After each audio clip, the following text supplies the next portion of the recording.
Este é o Correspondente Médica, doutora. Muito bem-vinda, bom dia. Bom dia, Muriel. Vamos animar que hoje é sexta? Vamos lá, lembrando que você aí de casa sempre pode participar usando a hashtag Correspondente Médica no Twitter ou então pelo perfil do Instagram da CNN Brasil. Vamos então para o nosso primeiro assunto, doutora? O nosso primeiro tema, a gente vai falar sobre mais um benefício da atividade física. Olha só, segundo um estudo feito pela USP, a prática regular de exercícios pode aumentar a resposta imunológica das vacinas contra a Covid-19. A pesquisa ainda está coletando resultados, mas as conclusões iniciais mostram que a produção de anticorpos contra o coronavírus acontece com mais frequência entre as pessoas que realizam ao menos 150 minutos de atividade física por semana. Doutora, vamos lá, mostra pra gente como que foi feito esse estudo, quais são as descobertas de modo geral. Mostro agora, a gente até trouxe no telão uma arte para vocês entenderem. O estudo foi realizado numa população de aproximadamente 748 pacientes que têm doença reumática e que é uma doença autoimune, ou seja, já tem o sistema imunológico um pouquinho mais baixo. E o que foi analisado nesse estudo? Separou como se fosse metade. Metade dos grupos ele observou aqueles que praticavam atividade física regular, que pela OMS é aquilo que você falou, 150 minutos por semana, que dá mais ou menos 30 minutos por 5 dias. Então, pensar de segunda a sexta, 30 minutos. E o outro grupo, a outra metade, não fazia atividade física, eram pacientes sedentários. E qual foi o resultado? Interessantemente, após 6 meses, foi dosado no sangue dos pacientes os níveis de anticorpos, para ver como era o anticorpo daqueles pacientes que tinham tomado a vacina. E, interessantemente, o que se encontrou? Que no grupo que realizava atividade física regular, os níveis, quando a gente comparava, era significantemente maior. E, além disso, parecia também ser um tempo maior de duração. Então, mais um benefício da atividade física, principalmente nos pacientes vacinados, a gente aumentar ainda mais nossos anticorpos e nosso sistema imunológico. Doutora, a gente sempre falava e já ouvia antes que a atividade física ela realmente reforça o nosso sistema imunológico. Mas a novidade agora é que tem relação com a Covid e principalmente com as vacinas, né? Exatamente. Atividade física é bom para tudo. E lembrar que não é aquela atividade física extenuante, atividade física de moderada a intensa, regularmente falando. É como se ela organizasse os nossos soldados da batalha. Ela faz o que a gente chama de homeostase, é um equilíbrio do nosso sistema imunológico. Tanto que todo mundo, você em casa já deve ter falado, nossa, ele não adoece não, ele é saudável, ele é um atleta. Então, a gente até entendia isso já, mas não sabia muito bem por quê. Você sabe de casa. Quem faz atividade física tem mais. Ele organiza melhor essa parte, os seus anticorpos ficam melhores, ele é produzido diante de alguma infecção, alguma coisa, ele responde de maneira mais rápida. E lembrar também que a atividade física extenuante, às vezes aquele paciente que nunca fez, ouviu esse estudo, por exemplo, amanhã ele vai lá, faz uma maratona e não está acostumado. Isso também faz mal. Inclusive pode cair o sistema imune, porque às vezes é utilizada alguma substância, tipo a glutamina, que serve para proteger a nossa barreira intestinal de bactéria, vai ser utilizada na recuperação do músculo. Então, assim, a atividade física benéfica, que ela de moderada, intensa, de forma regular, ela faz bem e muito. Qualquer extremo pode fazer mal de qualquer forma, mesmo sendo a atividade física. Agora, doutora, esse estudo descobriu alguma coisa específica sobre a durabilidade da vacina, da proteção dela? Pode realmente estender essa proteção ou não? É sabidamente já, Muriel, que com o passar dos meses, o nível de anticorpo vai caindo. Tem aí uma mais alta aí no primeiro, segundo mês, e depois do terceiro mês, quarto, vão caindo os níveis de anticorpos, sim. Principalmente no paciente imunossuprimido, que era o do estudo em questão. E com 6 meses, a gente vê também que em qualquer população não precisa necessariamente ter uma imunossupressão que a gente chama, também tem níveis mais baixos. Por isso que a gente indica o reforço, por isso que mais para frente tem um provável segundo reforço, que é um booster, para estimular ainda mais, porque é natural que com o passar dos meses os níveis de anticorpos caia. E o que mostrou nesse estudo, além dos níveis no grupo que fazia atividade física estar mais alto, também tinha uma durabilidade maior. Então, assim, vamos fazer atividade física que tem mais um benefício aí de proteger mais tempo com a vacina contra o vírus. Só traz benefícios, então. Agora a gente vai para o próximo assunto, ainda falando sobre Covid-19, porque a queda de cabelo está entre as possíveis sequelas deixadas por essa doença. E segundo uma pesquisa de cientistas dos Estados Unidos, do México e da Suécia, uma a cada 4 pessoas que tiveram a Covid-19 relataram essa perda de cabelo. E o estresse e o medo são os fatores de risco para casos como esse. A gente conversou, inclusive, com a médica Luciana Passoni, que é especialista em saúde capilar, e ela deu algumas dicas de como evitar a perda de cabelo. Vamos ver. Alimentos ricos em zinco, selênio e vitamina B12, assim como ferro, favorecem aquele folículo piloso a segurar o fio de cabelo. E também a vitamina D, que é essencial para segurarmos aquele fio, mantermos aquele fio o tanto certo, o tempo certo no couro cabeludo. Dicas importantes. Agora, a doutora, mostra pra gente por que o cabelo cai, principalmente depois de ter Covid-19. O cabelo pode cair por vários motivos. E como você já citou, Muriel, 1 a cada 4, ou alguma literatura fala 1 a cada 3 dos pacientes que tiveram Covid vão ter queda de cabelo.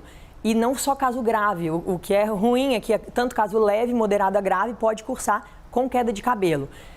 A gente entende que o couro cabeludo tem que ser nutrido, né? Então, assim, algumas causas de queda de cabelo, por exemplo, uma anemia, que você acaba diminuindo a quantidade de oxigênio para nutrir aquele fio de cabelo, deficiência de nutrientes e minerais, pós-parto, às vezes a pessoa pode cursar com queda de cabelo, alteração hormonal, química, coisas medicamentosas. E na Covid especificamente, o que foi identificado? Os fatores de risco. É uma infecção que gera uma inflamação. A Covid, só relembrando, ela dá muitas ites, né? Muita inflamação, vasculite, pneumonia, que é não deixa de ser uma pneumonite, então ela inflama o corpo de maneira geral. E se a gente lembrar que todos os vasos inflamam, inclusive os vasos que vão nutrir o nosso couro cabeludo também inflamam, e eventualmente o folículo pode também inflamar, como que causasse o folículo piloso aqui no couro cabeludo. Aqui a gente vê como se fosse um folículo piloso inflamado, que é o caso de foliculite. Então essa inflamação, infecção, predispõe. O estresse, a ansiedade e o medo também aumenta a chance do cabelo cair. Isso aqui é o quê? A Covid, né? Porque é o que a gente está vivendo. O paciente pega a Covid e fica super estressado, super ansioso, já pela pandemia já está super estressado, então aumenta ainda mais o nível de estresse. E como consequência, você tem um aumento da queda dos fios do cabelo. É um distúrbio que eles chamam de eflúvio telógeno. O que é isso? É como se acelerasse o ciclo do cabelo e chegasse na queda mais rápido. Então, por isso que mulheres acabam que percebem mais pelo tamanho do cabelo, porque vem o cabelo e ficam desesperadas. Não é infrequente essa queixa no pós-Covid, não, Muriel.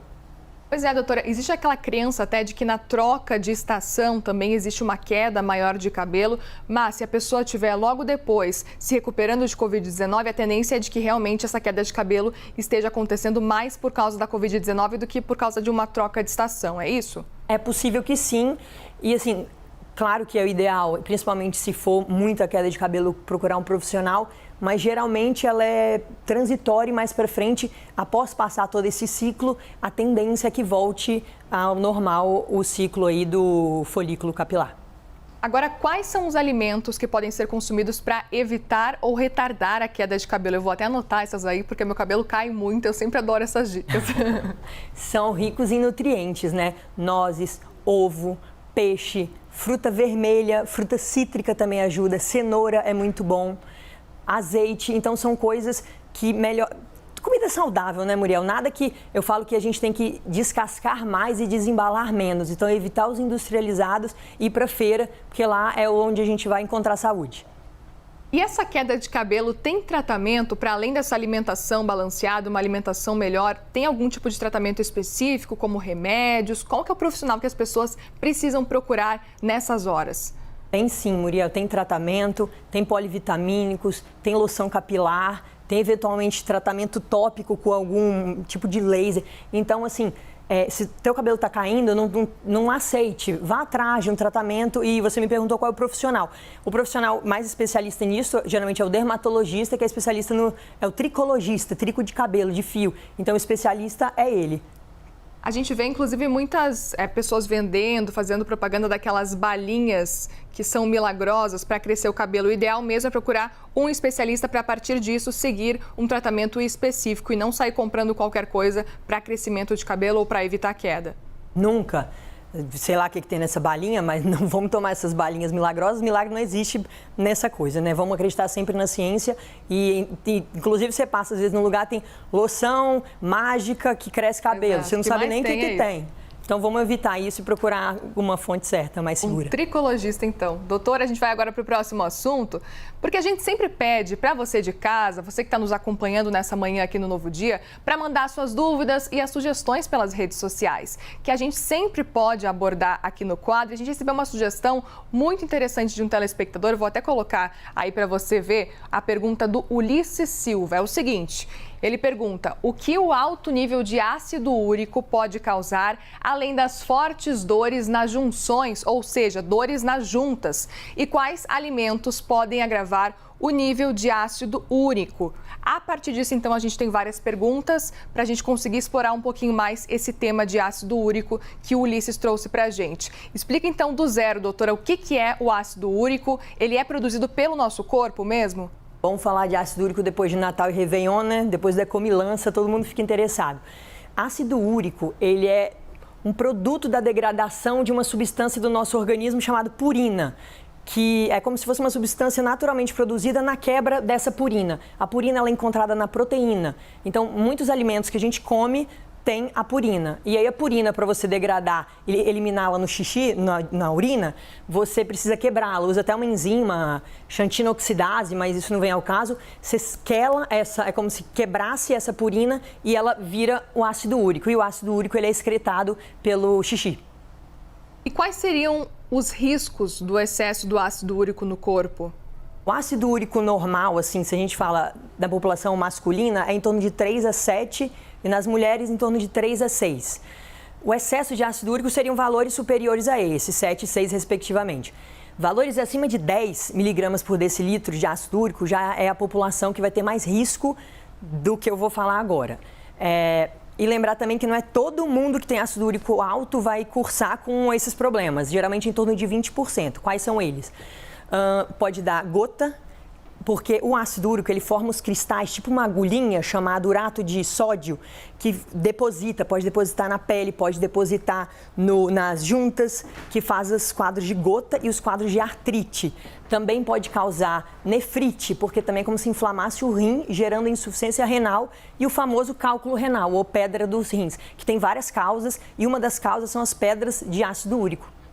Essa pergunta, na verdade, essa resposta já responde à pergunta do Ulisses sobre isso. O que o nível de ácido úrico, o nível alto, pode causar, além dessas dores nas juntas especificamente. Agora, como que a gente pode identificar se existe esse excesso de ácido úrico? É só quando a gente começa a sentir esses sintomas, quando começa a ter dores nas juntas, por exemplo, ou tem uma outra forma de identificar? Em exames de rotina, geralmente é solicitado o ácido úrico. Quando a gente nunca dosou o ácido úrico e o paciente abre com um quadro de artrite, o diagnóstico mesmo era se a gente tirasse um pouquinho do líquido e encontrasse esses cristais. Mas isso acaba que é desnecessário, porque você faz uma dosagem, ou um próprio raio-x, como esse cristal, essa agulhinha lá radiopaca, o que é isso? Você faz um raio-x e você enxerga.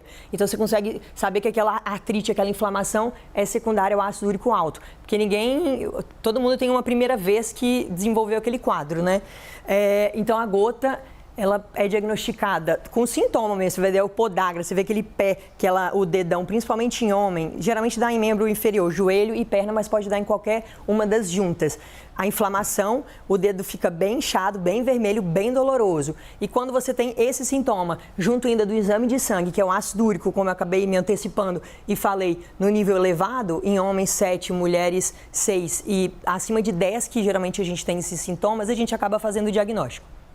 Doutora, aí no telão já aparece para você. Mostra para a gente quais são as formas de se prevenir desse excesso de ácido úrico. Dieta balanceada sempre. Evitar os industrializados, esses ultraprocessados, extrato de carne, muita carne. Beber bastante água até para ajudar na eliminação e evitar a formação da pedra do cálculo. Porque depois que se forma, é muito mais complicado da gente resolver esse problema. Evitar estresse físico e não consumir bebida alcoólica, especialmente a cerveja, então, que tem muita purina. Quando você está na crise, os níveis já estão mais altos, é ideal que pelo menos nessa fase, que está com crise, está com nível muito alto, você realmente pare as bebidas alcoólicas, diminua a quantidade de carne que ingere também, extrato de carne e alguns peixes, tipo bacalhau, sardinha, salmão, também aumentam muito o nível de ácido úrico, Muriel. Doutora, chegamos ao fim do quadro de hoje. Muito obrigada, como sempre, pela sua participação. Foi um prazer ter você aqui com a gente. Volte sempre. Eu que agradeço, foi uma oportunidade incrível. Espero poder contar com vocês mais vezes. Sem dúvida. Este foi mais um Correspondente Médica.